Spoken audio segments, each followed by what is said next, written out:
Greetings and welcome to Star Trek Discovery Pod, a sometimes funny, trying to be smart podcast covering all things new and classic Trek. I'm mad, and we'll talk about it later. And I'm your Captain Mariah Gossett. With me on the view screen, we have Clyde Haynes. High five. Somebody. Okay. This is not. It's not Paul to touch it. Hey, it's Mike. I just want to remind everyone that I was early and all of you were on time. Prime loophole. Yes, tonight we are talking about probably the most controversial episode of the series thus far in my mind. Also the one everyone got mad about when a preview came out at Comic-Con, and I'm still mad, so it didn't change a thing for me. Welcome to our discussion of the problematically titled 4.5 Vulcans, directed by Jordan Canning, written by Dana Horgan and Henry Alonzo Myers, who I have a beef with now perpetually, and we'll talk about it some more. I'm going to pass it over to someone who's not mad to tell you about how to engage with the Patreon, where maybe you can talk about your feelings about this episode. Hey, I'm Paul to touch it, and I'm here to remind you guys to subscribe on Apple, Spotify, and YouTube. All links are at StarTrekPod.co. And if you would like to hear some rants, consider joining our Patreon. And get access to our Slack community. Paul Satachet. Indeed. That was your message brought to you by Paul Satachet. That's right. Clyde, can you tell people if they're hanging out with us live in YouTube? On YouTube, how they can engage in the chat if there's something they want us to pay attention to. Hey, as long as you're not screaming at me, have a great time and type capital P, capital O, capital D, capital pod in the chat, and we will take a look at your musings, your thoughts, your criticisms, your everything. As long as you're not yelling at me, we're good. So yes. Calm down, Clyde. Calm down. We'll calm down. We'll calm down. I mean, y'all got me hyped like this. I'm ready for people to just be like all over the place. I think it's going to be an all over the place, but we'll find a common ground. I believe in us. Okay, we'll just dive right into it. Let's go.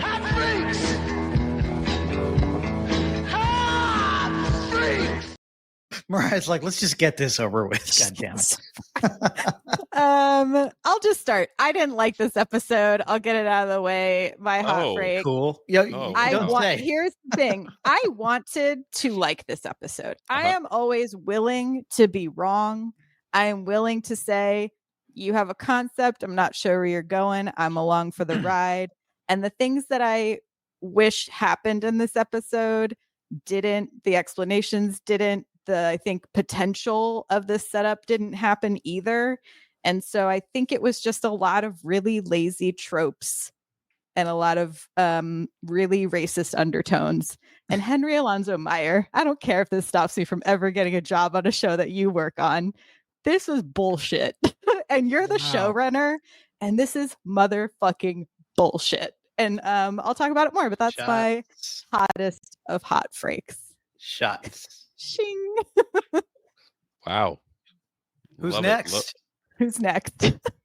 Clyde, why don't you I'm willing to hear other listen, we'll get into there were things I loved. Patton Oswalt. I thought Doug was a great character and underutilized. I liked him and Una. I wish that it wasn't made to be a fat joke about someone who's actually a really nice and kind person, and that could have been explored more deeply, and there was probably a better joke than a sight gag of a hot guy moving away and then it's Patton Oswalt. It's just lazy. That was dumb. It's lazy. Lazy. Anyway, go ahead. Since Paul threw it at me, I probably should have said not it. That's on me. Look, you had me at black dress with a high slit. I don't know what else to say. Like, I love the dance sequence. Dance battle.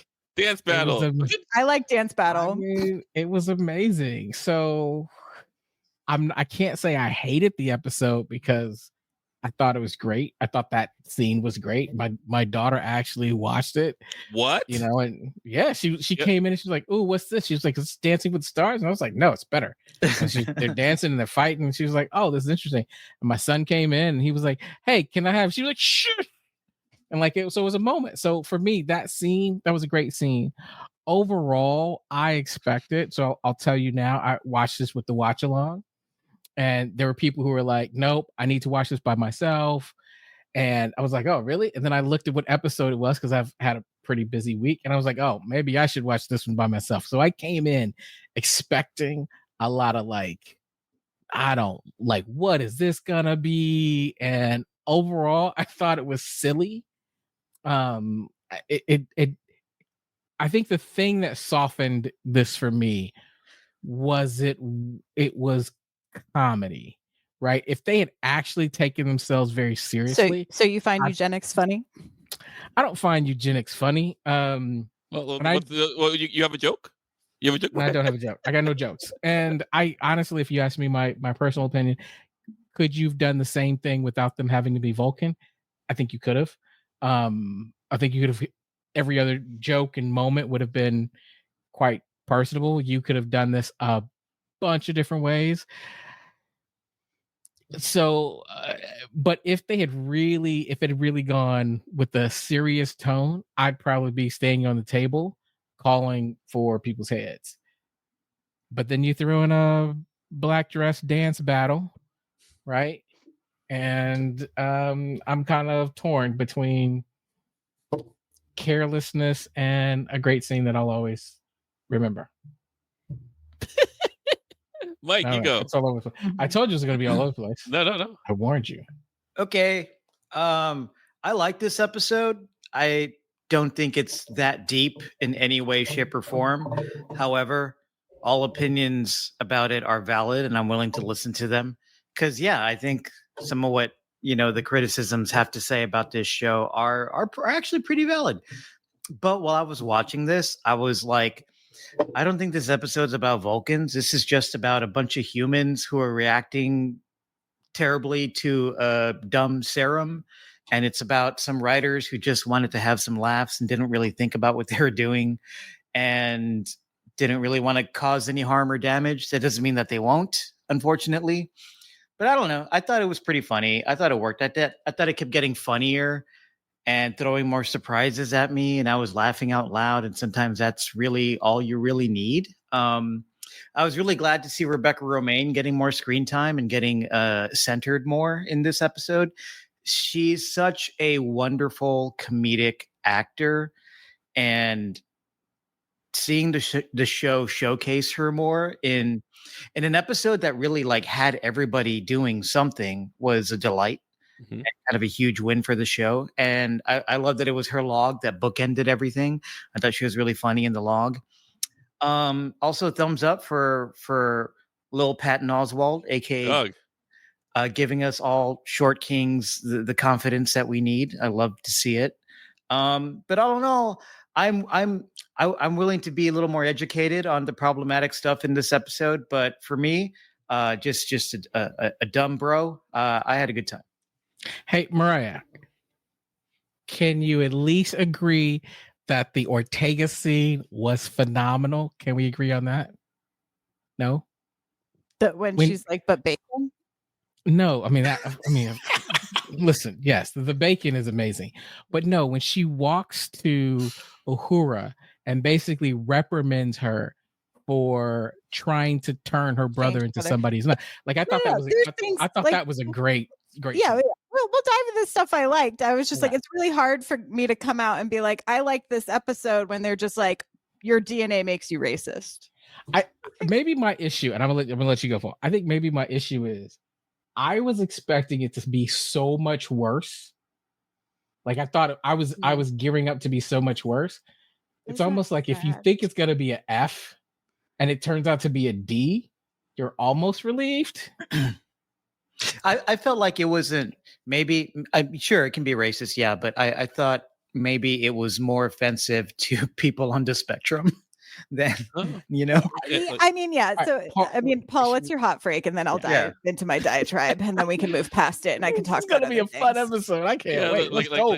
This is such a weird seat. Normally, it's like, y'all don't like something. I'm like, this episode was incredible. So I'm like, what a weird. It needed a little bit more horror, and then Mariah might have been on board. Yeah. It was a horror. We're shaking it up. And I didn't like it. So what's interesting is I like this throughout this whole season, especially when it was the more serialized, the more episodic episodes. I've been saying I feel like the conceit is pretty lazy. Like, like you've chosen to do something kind of like really against the rules, but then the execution of what you're trying to achieve tends to work.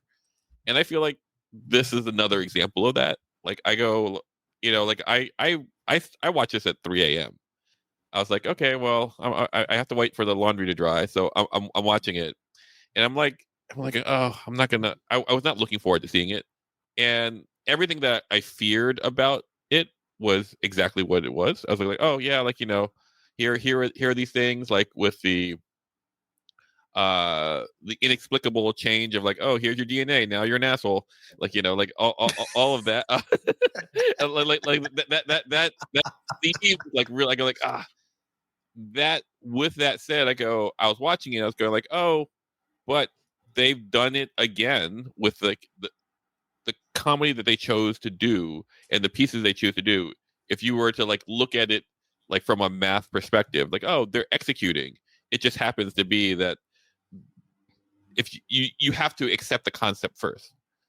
And so I was like, and if you, and I could see why you wouldn't. Yeah, I mean, I think it's like I've seen this done before in Lower Decks and executed and accomplished far better. And so, like, I know which episode in Lower Decks? The episode where Mariner turns into an Orion. Uh-huh. And then there's the episode where Tendi encounters another Orion who is in the Federation and acts like a pirate. And then he reveals he's like, I'm just acting this way because that's what I've been told Orions are like, but I'm not like this at all. Sure. So there's a question of like, I need someone to explain how this says your DNA makes you racist. So as soon as they turn, right? Well, one, I can't, I personally can't get over the laziness of not wanting to do their hair twice to let them pop up with the ears and have the same hair, which I think would have been a better sight gag if we're talking about lazy comedy. Because how does Uhura go from fro to braids? Like, how do you know? It's a serum. First, okay. It's a serum. Because it's just okay. I'm just gonna say, like, that's the joke. Black guy on the show, as a black guy on the show, yeah, that's a 4 or 5 hour process. I'm just saying. Like, yeah. I'm like, it could be a wig. I get it, but she didn't drop down to the floor and put on a new wig. Yeah. If there's that's a the serum, joke, though. I know a whole bunch of people that would be like, sign me up, because that is your call out at the beginning of this episode to not take this episode seriously, because we're just. But it would have been a better sight gag for them to pop up and have all these different features, and then have their OG hair, and then the next walk down the hall is like all the cool Vulcans. I disagree. I think the sight gag of all their extremely, ironed hair was pretty funny. Anyway, okay. I got distracted by the costumes. I thought the costumes were awesome. The costumes were great. Again, hair, costumes, everything executed on this show is executed at like an incredible degree. And like the craftsmanship is there. I think this was lazy comedy writing.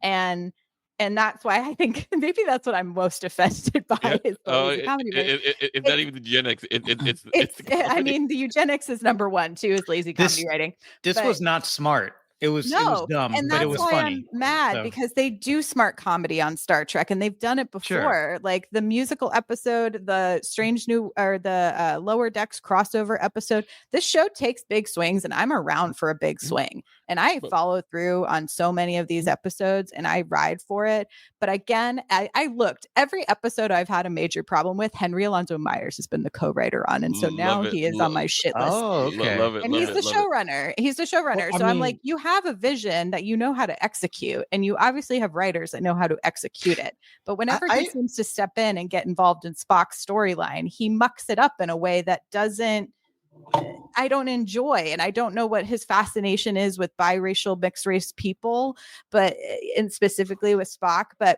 anyway, as soon as they all turn, they go, but we're 4.5 Vulcans because Spock is only half, which one is already like a deeply eugenically based phrase, because when you break down people into their percentages of who they are rather than who they actually are, it's essentially a dog whistle for white supremacists. And like, I can't help but watch this show in the world that we live in, where we have Sydney Sweeney doing an ad that says, I have good genes. Look at my blonde hair, blue eyes, and my fake boobs. Like it's a problem. And I looked, and sure, they wrote this season and put up this season when Joe Biden was in office, but Trump was still running for president. And the rise of right-wing fascism has been going on for the last 8+ years. And so I think if you're going to try to make, like, this could have been such a fun fish out of water, take a step in my shoes, funny episode about learning about how these characters have deep flaw. Like Chapel and Ahura, I think, have the only two successful character arcs that use the fact that they were Vulcan in this period. Yeah. Chapel realized it without her, with too much ability and the and lack of control of her emotion and desire for work, she would not have a personal life. And Ahura realizes in her pursuit of perfection of communication, she's lacking nuance to let people be who they are. Those are great lessons to take from these characters. And I think if it had been done successfully without them continually shitting on Spock, because the only reason other Vulcans shit on Spock is because they learned to not like humans. These are all humans who have been turned into Vulcans.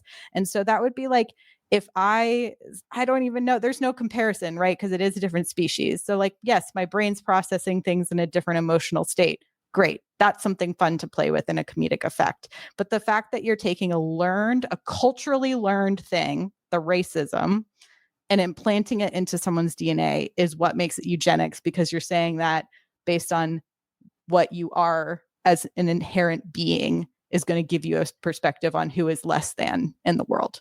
Anyway, all that is really fair and really well stated, and I agree with everything you just said. And I just, I think they could have done this, even though I found a lot of it funny, just not thinking about it or engaging with it with any depth from my end. They could have definitely done this in a smarter and more sensitive way that would have been a lot more Star Trek, if I'm just being frank. yeah. However, but if the episode at the beginning with how cartoony they just hand waved the serum, how cartoony they just hand waved this mission that we set up this whole serum for is over in 5 seconds. Let's get to the shenanigans.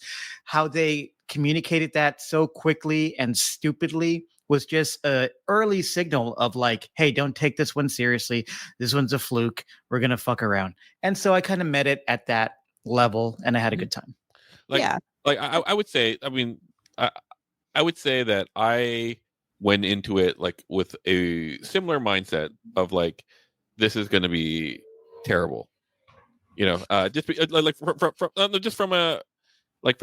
me, like I go like, oh, the things that you are choosing to, like, for example, like just because I'm the canon person, why would they be logical? Like, like Vulcans have to train to be logical. Well, there was a lovely little hand wave piece of dialogue they put in that was just in voiceover, which I know they put in later. I think after the backlash to this, after Comic-Con, was Una being like, the virus was in the serum was created using the years of training from Spock, which then doesn't even make sense, because then if they're using Spock's DNA to clone them, wouldn't they all be mixed race Vulcans? That makes it even funnier to me that it's just stupid. It made no sense. Make sense. This whole thing made no sense. Like, I mean, from premise, it was like, oh, we have to go down and be Vulcans because we can't let this planet that already knows about aliens know there's other aliens. And also, is Spock the only Vulcan in the area? Like, could Spock just go down with like one other Vulcan? Because they completed it in 5 minutes with 5 Vulcans. So what would it take him? Clearly Doug was available, and then you had the captain, the captain. There ain't others hanging out on shore leave and this pleasure planet. They had dinner with Captain Admiral what's his face. Right. None of this episode is lazy writing. but Palia was funny, and I enjoyed Scotty. No, there's Palia was like the stealth MVP again. Yeah, but like, did you have a problem? Black dress. Yeah, like, yes. I liked the dance sequence. Yeah, it was great. So I felt like, like for these episodic episodes, I think they've all been lazy, but like, is it because like eugenics that makes it like more problematic? Because yes, I agree it was lazy, but like the episode last week and all the episodes. Last week was also not. I know I wasn't here. I also didn't like last week's episode. But yeah, I look at it and I go like, yeah, it's the way. There's only been one other episode that I would equate this to, and that is Next Generation. Clyde, what is it? Do you remember what first season, the most cringe We don't episode talk of Star about Trek. Oh, that no, episode. no, We no, do no, not no. talk It's not about that bad. episode. Come on. No, like, it wasn't like, that bad. Like, and for I don't me, want to like, say it. I can't say for you, Paul. Uh-huh. This was not on that level. But Mike and I have also talked about that writer whose name is like Kathleen something. She did some episodes on Stargate that was probably even worse. So like, yeah, but like to Mariah's point, like, and I go like, hey, you know, you are half, so that makes you not. That's like, you know, it's like, in today's day and age, that is a real problem. Mhm. Like, you know, like to be to such that, like, you know, you are the sum of your genetic parts, you know, and like any mixture of that, it's a dangerous way to go, and to make a joke about that has to be so Smart. spot on, so spot on. No, it just has to be perfect, and like, you know, and I actually don't think you should. I just don't think you should. Like, that was the part of the episode that I was really bothered with, and the fact that they kept coming back to it time and time again. I was like, to me, that was the part where I go, it wasn't funny the first time. I didn't find it funny the second time, but you keep saying it. Like, if you just keep saying it, it'll get funny. And that was just like, can we move on? Like, that was the cringiest 100%. Moment to me. And so, like, for me, like, I go like, I am a person who can accept a racist joke. I will laugh at a racist joke if it is okay. Like, but if the joke has to transcend the cost of its, you know, like it has to be so good. And so, like, you can say it, it just needs to hit. I think the other.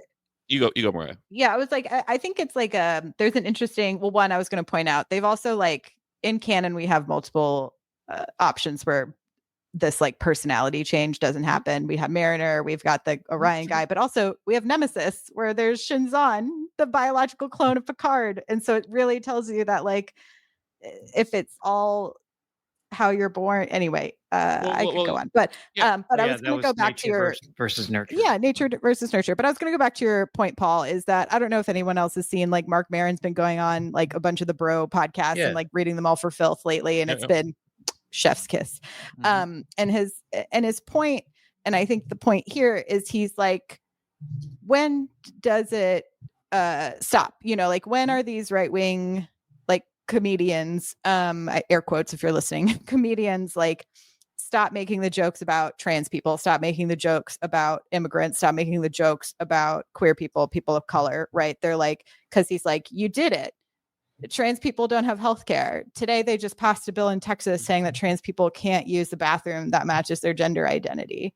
And, like, you know, we also lost access to abortion pills in Texas today. Sorry, it was a really rough day politically. So that's probably also why I'm, like, on a tirade. It's a mixture of a lot of bullshit. But, like, you know, these comedians continue to make these jokes, and you're just like, and he's like, at this point, you're a hack. He's like, that was hack behavior when he's like, when I was coming up in the comedy scene. And so I recommend, like, going and watching. You don't have to watch the whole episodes, because I wouldn't make anyone do that to themselves to watch any of those guys, period. But when he's reading for filth, Howie Mandel and, like, Bobby Lee and all these guys, and essentially being like, how are you making these jokes at this expense of a community? And I think, you know, a friend of the pod, Giraffe, put up, like, an Instagram story today saying that she's not even reviewing this episode because it really hurt her feelings. Like, she's deeply hurt by this episode as a biracial person, and to have, you know, her identity continue to be made the butt of a joke, specifically in a show that she really loves. And so I think it was, you know, she's like, so I'm gonna just take the night off, and people can talk about it. Yeah. Like, I think of the TOS episode where black and white people, half black, half white. Do you remember this episode? Frank Ocean. Yeah. I forget what it's called. I go like, that was an amazing episode talking about race. You know, like, and so, like, I do believe it can be done, you know, well. You just have to do it well. Like, you know, like it, you know, like, it's a dangerous thing to talk about things that are hot buttons without the care that, like, you know, or understanding or whatever that. So in a way, like, you know, what it is from this choosing to write this, Like I could see someone go, I want to make a statement. Let's make a statement and let's do something. And I would be totally fine with that. I don't feel like the intent of this was to move the needle. I think the intent of this was just to have a laugh. And when you punch down, it's not funny. Let me ask a question, because I love what you're saying, right, Paul? Particularly, I think if you're gonna make a statement, I'm all for making a statement. I don't think comedy is necessarily the best. I think comedy is the best medium, but I think it takes an incredible amount of skill and nuance that I'm just gonna be honest, I don't think most people have. So I agree. I guess my question here is this a situation where the writers were looking for the funny and they didn't see the problematic nature of it, and so they were just ignorant to what might happen? Like partially, I think so. It reads that way to me. It reads that way to me. Same. Have y'all seen the interview with Daniel Kim that's been making the rounds too lately? Daniel Day Kim, and he is saying, there's been an uptick in like there's a couple articles that were like TV right now is essentially been in this big flux of anti-DEI, where they're like TV is now white, young, hot, and horny. Like that's like what TV shows are getting greenlit right now. And so the interviewer kind of brought up some of that, and then Daniel Day Kim made the point of like, well, yes, we were living in a time where more of us got to be on screen, but he's like, it was a bit of an overcorrection because we weren't seeing those people actually, like there wasn't Korean American writers writing for Korean Americans to be on TV. It was, I'm going to write a script that's an ensemble. We're going to put characters of color in here, but then probably not actually have representation of those characters, like cultural heritage in the room. And so it ends up being a not as authentic representation on TV as it could be. And I do, like, to your point, Clyde, like I think the shows, specifically comedy shows that do, like Jake Johnson is up every night doing stand-up about the worst things happening in this world and making it really funny and really digestible and full of actual facts. Like the writer's room on John Oliver, I think are nailing it every single week. And there's episodes when I go, I can hear that he has writers of color in his room because there are jokes that would not come out of a British man's mouth without them, like, and so I think like comedy is a way to trick. The reason we have, not to put it all in this, but the reason we have marriage equality as it currently have marriage equality is because we went from Will and Grace to Modern Family. Having representation of healthy relationships written by people, gay people, and putting gay relationships on screen is why we are where we are today with social change. Now, unfortunately, that has shifted. And that's why I think I get so mad when shows like Trek that I love. And here's the thing, I'm going to watch the rest of the season. I'm not saying like, fuck this show, I'm never going to watch it again, blah, blah, blah. But I do hope that they listen to the massive amounts of feedback that have come out about this episode and really think about how they can do better. Because like, I'm not someone who's like, you made a mistake and you must pay for it the rest of your life. Like, apologize, learn from it, and move on and figure out a way to like be a better person in this world, because otherwise what the hell are we all doing? Clyde. Anyway, I'll get off my soapbox for a little while. There's a movie that no one likes but me and my daughter. Soul Man? We don't talk about that. No. Bamboozled? Also no. It came out a couple years ago. It's called The Magical Society of what is it? The Society of Magical Negroes. Yes, the Magical Negroes. Yeah. Which I thought was hilarious in how it kind of portrays this thing that, I think a lot of us in the African American community see and talk about. And that was a comedic way to kind of educate and show and poke fun at. And in a dynamic way, because it doesn't just go one way. It talks about this juxtaposition of wanting safety over authenticity. And so it's fascinating. So I do think there are ways to do it. This does feel like a miss to me, with some really interesting moments in it, right? So I don't want to gloss over the fact that there were some great moments done by some actors. And so for me, there are people on the show that are phenomenal. This was my best, this was the best episode for Scotty outside of the original introduction of Scotty. And everyone knows I'm not a huge Paul Wesley fan. And when I saw his name in the credits, I was like, why? Why do we even need him in this episode? But I actually thought he did a good job. So, and good yes, job. I still ask why he was in this episode. Yeah, I was like, why? Why do we shoehorned. This is my favorite Patel episode. Yeah. Okay. Yes, she finally had dialogue. Yes. Patel was great. She had an actual arc in this episode. I'm not a fan. Yeah. You know I'm not a fan. This was the best one. Yeah. So I want to draw out the fact that there are these moments for characters who, this is the hard part. I feel like we've been waiting for these moments for some of these characters all season. Patel, Scotty, Palea kills it again. Ortega's had a moment. Like there were some really great moments in this. And yet in a bad package.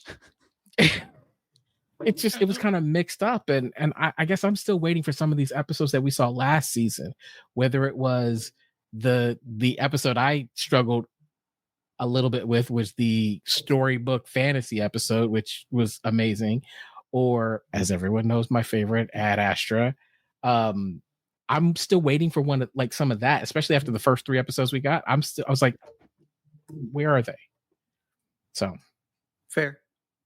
Yeah, no, like it's 10 episodes. They can't do everything. They could do more than this. That's also my point. Is you only have 10 episodes, and this is what you're choosing to do. Like I can truly see the idea of this was going to be funny. Like if you're not thinking too hard about it, and you're not a person who gets persecuted for it, you go oh well, they're Vulcans. It's not like they're Earth right. people, and it's just the problem is the thing about Star Trek is it is unlike any other TV show out there. It is truly sci-fi in the sense that it is an allegory for present day. Mm-hmm. It has a tradition of that. And so when you do something like that, you can't just lean on what the franchise has it's leaning created. Heavily on nostalgia, and I think that's the laziest part about it. And you can't lean on its legacy and then go but we don't want to have to deal with this part because we want to say these jokes. Yeah, and it sucks because it's so Dana Horan, who's one of the other writers of this, she did the Space Adventure Time episode. She knows how to write a funny Trek episode, and you had everyone who was writing on Lower Decks who obviously knew how to write comedy in this world, and so it's it's achievable. I'm Tawny Newsome is writing on Academy, just bump her for a little script rewrite. You know what I mean? I was there's people in this universe who I think could have taken at the core what I think they wanted to achieve in this episode and have achieved it. Well, so here's my thought, and I could be wrong, so you guys can let me know. I think they achieved what they're aiming for. I think the problem is aim. I think they just aimed this is what we wanted, and if you aren't a person who is sensitive to the issues that this may poke fun of, it's great. If you're not sensitive to that, but you don't. And I think that's the problem is I don't want to frame it as if you're sensitive to that, because I think that is where you allow for what's being put on TV to essentially tell people, open the door to be it's okay to make fun of mixed race people.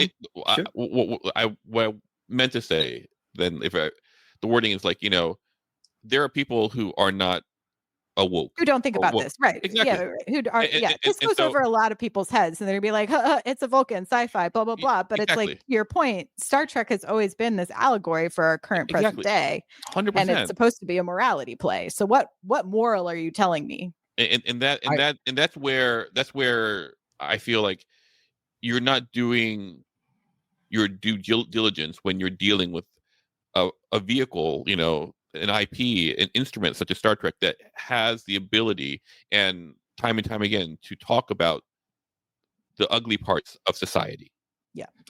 Yeah, I think what's interesting to this is some of what we're saying goes back to the idea of, if you are new and this is the first thing that you see, what do you walk away with? Do you see it as just kind of weird comedy? Or for those of us who've seen Trek, we hold it to a higher standard because Trek really, over the years, kind of the decades, has been the show that doesn't stoop necessarily to the just the whatever, and has been thoughtful, not just to say, hey, here's what I see, but it puts you in a position to challenge what you may see or may not see, that it aspires to a higher level. That wasn't the target of this, I don't think. And I think that's what I'm frustrating with is I look at Trek, and again, it's not perfect, but there are times where Trek has put us in a position to almost challenge some of our preconceived notions, right? That you'll look over and go, right? When you do talk about eugenics, when you talk about things like honor killings, there are a lot of things where there's this dialogue that comes out of the show where you go, well, how do I look at this? And let me check, like, what is my opinion on this? That wasn't accomplished. This was slapstick and not thoughtful.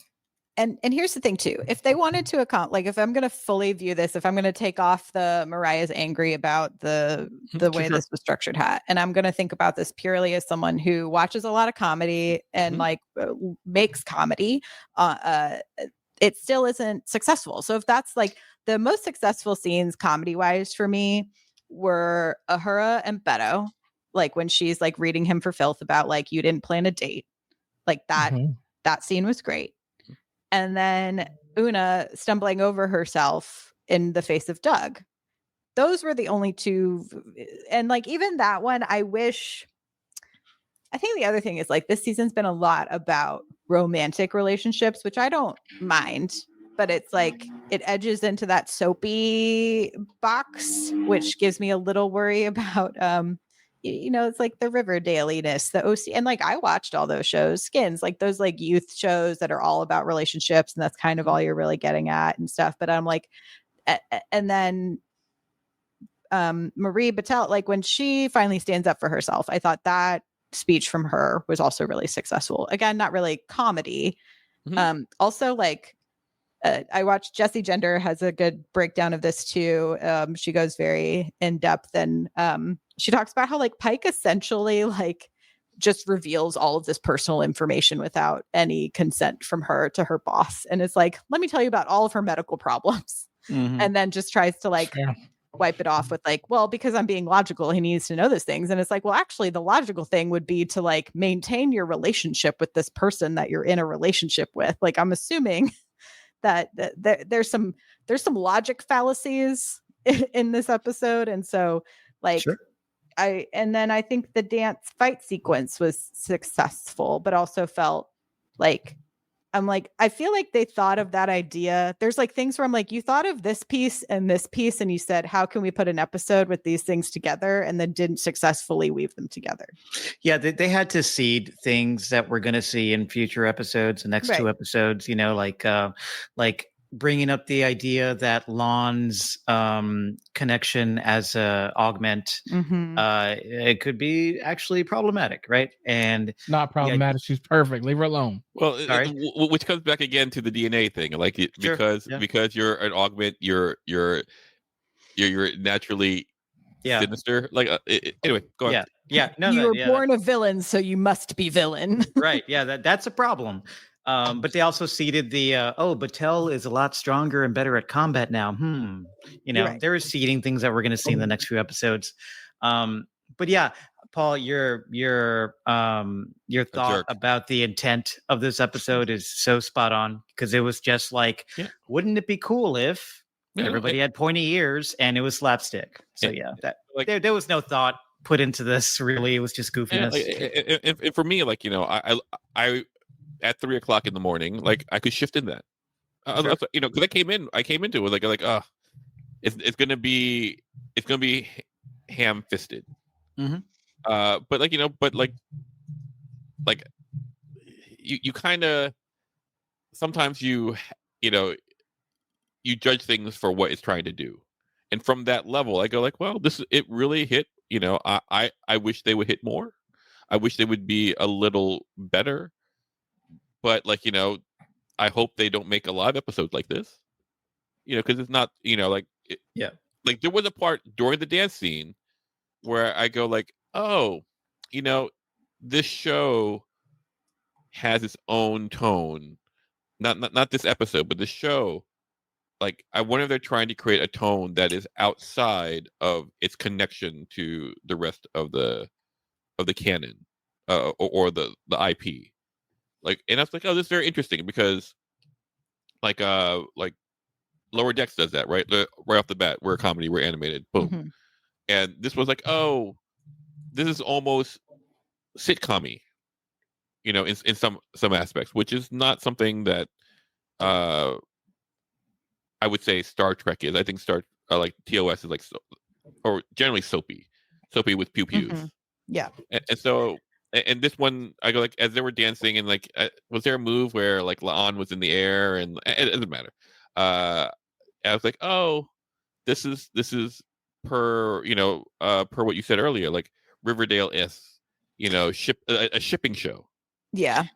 Yeah, wow, Mariah, now you got me really thinking about it and looking and going. Maybe that I dress think what wasn't we that great. No, the dress. There's nothing wrong with the dress. Dress is great. The dress that is are great. Yeah, but I think what we're used to is a show that is sci-fi, that is true sci-fi. It's got lots of sci-fi jargon, and we're solving problems, and there's exploration. There's a lot there.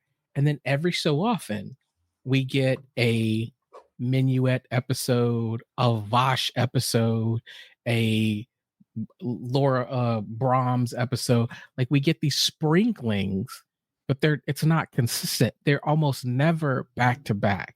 And then there's never really a thread. There's just this pop of color to give dimension to these characters that we largely see in a workplace drama, right? So I hate to put it like that. No. But, it's exactly what it is. It's exactly what it is. Workplace drama. That's not what this is, though. This is like Friends in Space. It's Friends in Space. Like, it kind of is. To your point, Clyde, like, we essentially got, so like this episode is like this overly, this is their shot at trying to be comedy writers. And then, we had What is Starfleet? We're going to pretend we're in a documentary, and it's going to look a little bit like The Office, but it's going to be serious. And then we had the Setlot Who Ate It. We've had a lot of these, like, and not even in the episodic way. It's like hyper stylized episodes. But I think that's what I'm craving, is like, I feel like we haven't landed out of like a difference. Do you know what I mean? Yes. Like, back to what hegemony, and even it does feel like they're just experimenting a lot this season and not really doing the show. Right? Because Clyde is all into dance now. I used to do a lot of dancing. I met my wife swing dancing, and the type of swing dancing that I used to do was called Lindy Hop. It's still called Lindy Hop. Anyway, in Lindy Hop there is this 8-count basic. And you learn this basic, and you're like, okay, you do this. But then everyone wants all these variations of like, oh, do this, and you could do the spin here. You could add this, blah blah blah blah blah. And then like a very good dance instructor, kind of like top level instructor, like taught this class once. He goes like, you need to do the basic, and the reason why you need to do the basic is because it will highlight the variation. Without the basic, you'll never see what it's supposed to be. And so, like, now that like we have gone through all these episodes that are off center, like, we're losing the plot of what in some ways what Strange New Worlds is. Yeah, that's fair. Basic. Mm-hmm. No, it's similar. I do like dance. I took salsa dancing for a little while, and it's a very similar. There's a 8-step basic, and you practice that, and that becomes everything, and then you do spins, and much like you're saying, Paul, I see what you're saying. That is a perfect analogy, because if you just have a bunch of turns and spins and no basic, it looks chaotic. Like, you can't see what it's trying to do. because I literally I had to go back and remember where we even left Batel's storyline, because I was like, wasn't she like kind of like not doing good? Had that whole like Gorn freak out moment with Spock, and then like had to be maintained. Like I was like, I'm having trouble following. She's like fighting. some of She's fighting the dead nurse.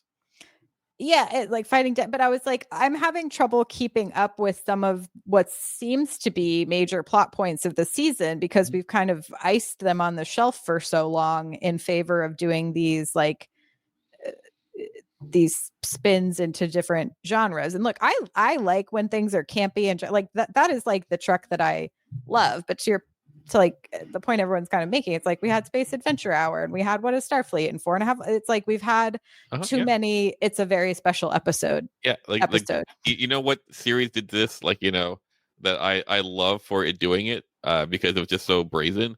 Smallville. Like Smallville had its formula, like, you know, for the first 5 seasons, and then they made a realization. They go like, oh, there's no real internet yet. You know, people who watch Smallville are at home on Friday anyway, so we can do anything. They're gonna watch us. We can do so that every week could be, oh, we're gonna do a Saw episode. We're gonna do like this episode. So a zombie episode. For the next 5 seasons, they just decide go like, oh, what do we want to do? Well, we'll just make it like that. And the formula was always hit though. Like, you know, like Clark does one mini special effect, one mild special effect, and then at the very end he solves it with one big special effect. And it as long as you hit that, like you could do whatever genre you want. And it was crazy. I was going, what are they doing? And it 5 seasons they were able to keep this up. 5 seasons, and these are 20. That's 100 episodes. Because these were 100 episodes. They could just do whatever they want. We are at number 30, and we've had like a musical episode. We've had, you know, all you know, crossover. Like all these episodes. Like this would be like in the old days in the 90s. We would be in like the early parts of season 2. Yeah, like we haven't created enough of a what you call it, a baseline to really carry all this. And like I like when TV shows remind me that they're TV and use like the power of like it's the magic of TV. Like my favorite, I know I've said it on the show before, but my favorite show of all time is 6 Feet Under. I rewatch it every single year. I think but it's a show that from jump, the first episode introduces this idea of magical realism. Now, does every episode have a piece of magical realism in it? No, because they like sprinkle it in for the effect of like pushing forward a bigger plot point. So I'm currently in my rewatch for the year. So I'm in season 1, and there's like a series of one of the characters is it's about a family who runs a funeral home, and so often the characters interact with the dead people that come in like in their mind, but we get to see it on screen. And so one of the characters is gay and trying to decide if he's going to come out to his mom or not, and a person comes into the funeral home who's been killed for being gay, and so he keeps seeing him in these big moments of trying to test him when he's a man of faith, and how does it interact when he's in his relationship with God and the church, how does it interact with his family. And so like we get to see those special moments because they're using it for the effect of like, this is the inner struggle of this character, and we're letting you know visually, so he doesn't have to say it. We're using this as a way to visually say it. And so I think like I think Space Adventure Hour and like some of these other fun ones, like the musical episode, they've managed to be like, this is special for a reason, right? I think especially the fantasy one was a lot about Mbenga's daughter and how to process grief and how to process loss. And so it was like, we're going to use this like quote unquote very special episode in this unique format to kind of like highlight this very universal theme through this character. So it has to be special for a reason. It's cool, but you know what I need? Here's what I need. Pew pews and black dress. No, I mean, I love the pew pews and some space fighting, but no, what I need is, can we go to a planet? Can we meet an alien race? Can we solve their problem in 45 minutes and then go back and then fly off to the next? Like you're supposed to be on a 5-year adventure. Right now, you're hanging out at a space dock, playing Vulcan waiting to go on vacation and having romance montages. But to be fair, but to be fair, like I agree with you 100%. When you have 20, when you have 22, when you have 25 episodes, you have 10. Yeah, but in 10, you could have 10 really incredible experiences traveling somewhere in space, right? Like, again, Lower Decks did it. I'm not saying. I think I firmly come down that Lower Decks is the best new Star Trek show we've ever had. It is. I'm still gonna say Discovery, but I love Discovery. But it's like the Strange New Worlds. I feel like the longer I've been watching stuff and sitting on it, I go back and rewatch Lower Decks more often, and I think about those characters the most. I will tell you this: of all the shows, Lower Decks is the one season after season that surprised me more. And then every new season, my expectations would be raised for the quality, and it would hit or exceed those expectations. With Strange New Worlds, I feel like every season my expectations are getting lower, and that's why I'm at the point where like they put this episode out, and I'm like, yeah, sure, let's go. Well, I think to that point, Mike, I think when we were first watching the first season of Strange New Worlds, there was some conversation about whether or not this was the best new Trek show, period. Yeah, sure. And there was some excitement about it. And we were like, wow, this is amazing. And I think they teased us with this idea of like, here we're going. And then I don't know what happened. The formula broke. Somebody said, yeah, I know what we've done, but let's just do something. Let's just go left and try something completely different. Well, I think season 2 really did some pretty interesting things. Like one is they gave us the hot dog with no condiment episode, and they gave us music food, and then they gave the musical episode. So 2 of the 10 were these like really extreme, like, and I think fairly popular, episodes. Yeah. But I also think I still think the best episode of the show so far has really been Ad Astra per Aspera, and like it's thank you. It is stop season 2 again, but like but it's good. It's good because it is the ethos of the show. It's giving you a moral quandary to think about and to process, and it was done well, and it was acted well, and the outfits were great, and the sets were beautiful. It was like everything everything I wanted. It's Star Trek. Sure. It's Star Trek. Yes, Mike. Yes. But like, I think for all of it, like, remember we started the season going like, this is an amazing season. Everything is so high quality. Yeah, I mean, Hegemony, Wedding Bells, Shuttle to Confuri, Space Adventure Hour, like through the, like I was having a great time the first half of this season, and it's like it's a bit of a dip, which is hard when we do only have 10 episodes to but I also know, so apparently 4.5 Vulcans was the first episode they wrote post strike. Sure.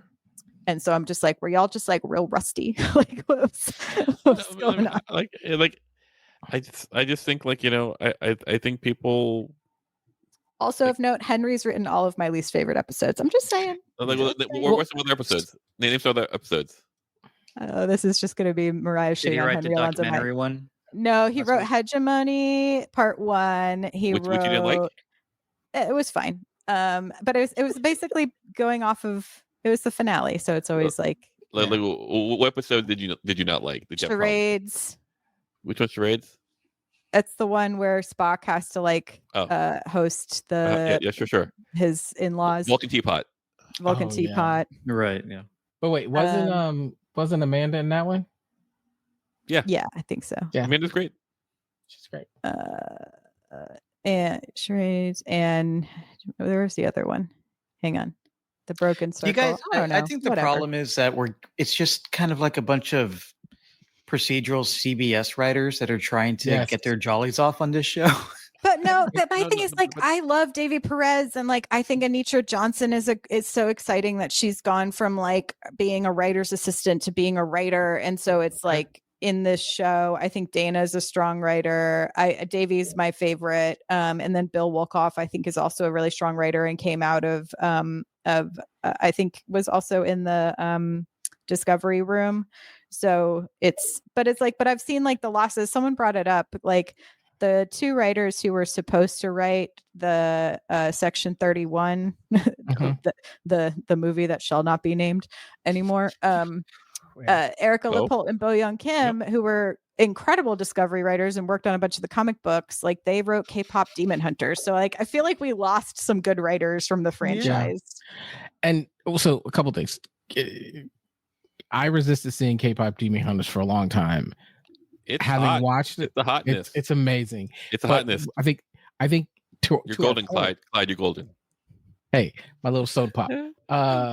The thing about K-pop Demon Hunters is that they did a really good job of weaving in an interesting message inside the show, which is I think what we're talking about. Mm-hmm. And so I do look at that and go, I think there is some talent that we've lost. I do question whether or not, I don't want to look at the writers, but I'm wondering if Paramount's in an interesting time right now. I wonder if there's been some direction that has caused this. Like, don't be so controversial. Like, go for what's popular. Yeah. Because I also look back at make waves. I think this I think was when approved like 2 years ago. But the thing about, I feel like Paramount's been in this turmoil for a while.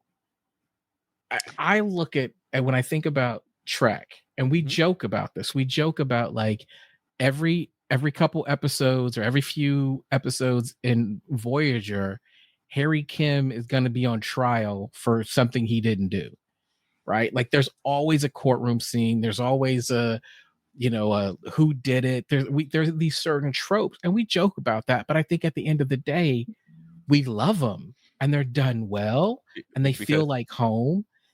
And I feel like now we're at a place where people are going, okay, we can't do those. And I'm thinking, no, do those, just do them well, and then add some new flavor, new frosting to them. And I think you'll be on the right track instead of going, you know what I'm going to do? I'm going to go real left and just try something completely different. Like I would say this, I'm a believer that like we do not have a formula, even with all the Star Trek that we have, for what a 10 episode season should look like. Like I think we've had hundreds of episodes of like 22 episodes of of what Star Trek can be. But to be a satisfying 10 episode season, I've not seen any non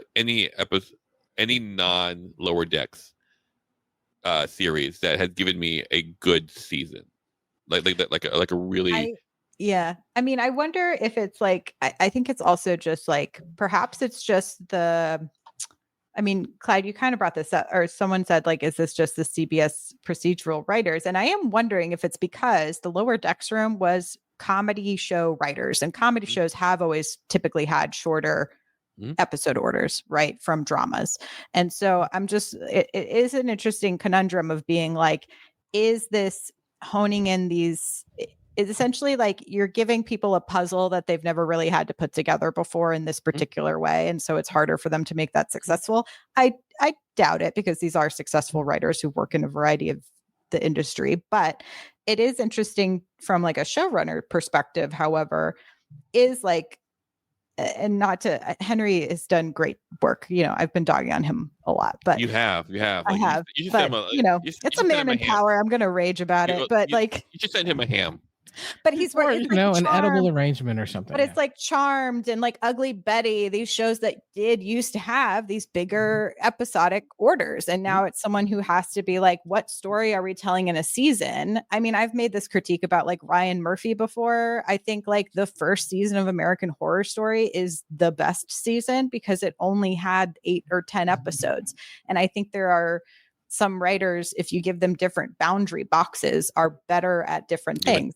Yeah, sure. Similarly, like I think like White Lotus with Mike White, I think the first season was the most successful because there was a boundary. You had to use all these characters. They had to interact with each other due to COVID like restrictions in one place. And I think as soon as the world expanded, the show lost a little bit of its special sauce. So are you saying that you want fewer episodes of Star Trek and that would make it better? It needs to be no. I think whoever's running the show needs to know how to make 10 good episodes and tell a whole story in 10 episodes instead of taking someone who's really good at making a whole story in 22 episodes and being like, now you only have 10, do the same job. I think it's like such a big gear shift I think it's like the difference between writing a novel or to a novella, or maybe a comic book to a graphic novel. Like it's like there's all these different variations of like how have you exercised this skill set.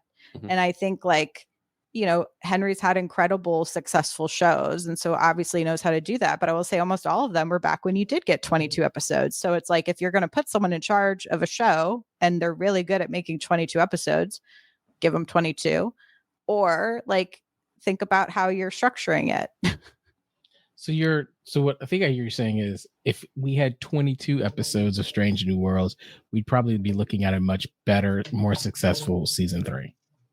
Depends on who's making it. Depends on who's making it. But yeah, I think it's an interesting thing to think about, I think, structurally in entertainment, period. I still think season 3 is still pretty good, guys. It's still I do too.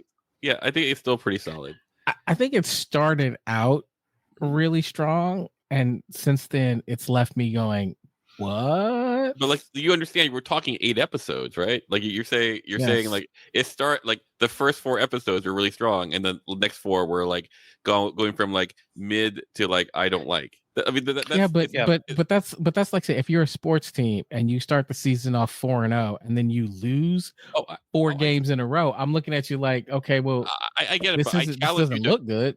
I challenge you to go to any Star Trek series and look at the first 8 episodes and go like, oh, these were all hot. No, I'm just saying, I think everybody knows I'm a TNG fan. I think the first season of TNG is hard to watch. Yeah. And then somewhere in the middle of season 2, they really figured it out, and it got great.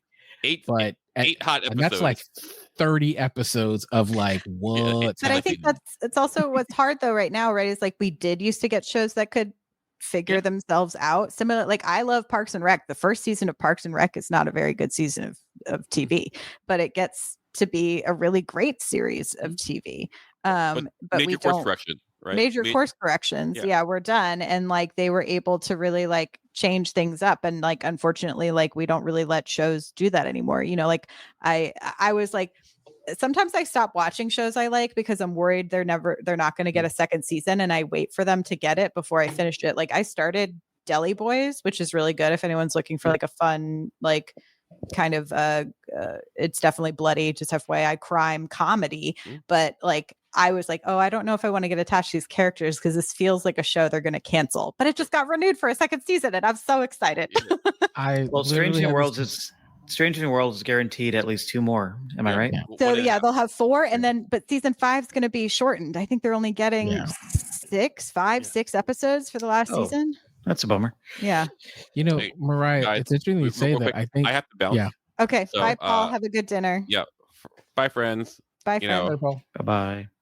Yeah. I'll say this, Mariah. I think what you're saying is something that is like a big thing that people are dealing with. I was having a conversation with my mother, and I can't remember what the show was. I was like, this is a great show. Like, I think you'll really enjoy it. And she was like, well, what is it? I was like, well, it's just the first season. She was like, has it been renewed yet? And I was like, no, not yet. And she's like, well, I'm not going to do it. I was like, what? I was like, it's great though. And she's like, yeah, but I don't want to get invested in something that's only going to be a first season. I think that's a big thing that people are dealing with. And I wonder if that's having an impact on how people are writing. Like they're trying to write to make sure they get a second season. There's like a famous story about how Freaks and Geeks were like, they knew they were going to probably get canceled earlier than they would want to. And so they shot the finale. They were like, they wrote and shot the finale like midway through. So they knew exactly where they wanted to end the whole series. And they just kept that in their back pocket so that it was done. I didn't know they did that. And that's great. Well, the Chappelle show, Dave Chappelle said that they didn't think that they were ever going to even make it through the first season. So they treated every season like, look, this is going to be our last season. So let's go for it. But we're going to end this thing like we're never coming back. And I think there's shows that do that. They're going like, well, we're just going to go for it. What's happening with Strange New Worlds, especially this season with all these zany episodes and left to feel or high concept episodes, reminds me of that old show News Radio.